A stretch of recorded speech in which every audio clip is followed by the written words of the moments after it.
Hello and welcome back to our channel. Now, here's a riddle you can comment on below. With so much news lately talking about mortgage rates rising and flat housing sales, why aren't home prices dropping faster right now? Could the reason actually be that there's still a housing supply shortage? According to Mark Norman, Associate Dean at the NYU Schack Institute of Real Estate, supply is definitely the issue. We have a supply problem with housing, Norman said.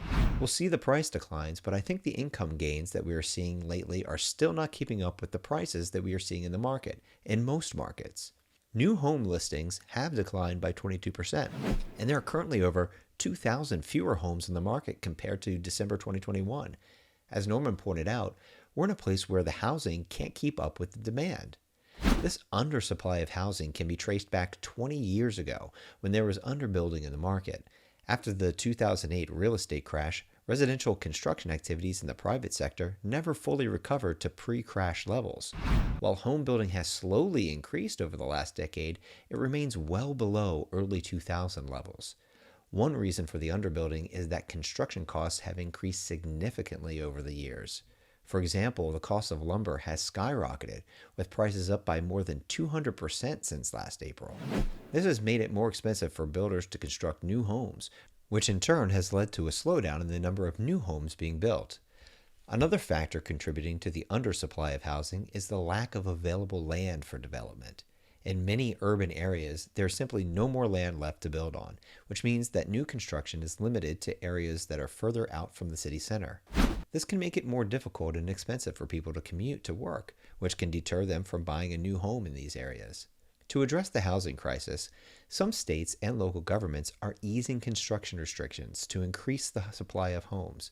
For example, the mayor of New York recently announced plans to boost home building by cutting construction times and easing restrictions. California is also allowing multifamily units in single-family neighborhoods. However, it will take time to solve the supply problem.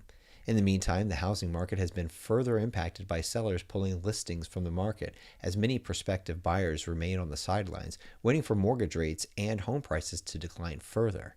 Despite the average rate on the 30-year mortgage hitting its lowest point since September at 6.33%, borrowing costs are still almost double what they were at the start of the year.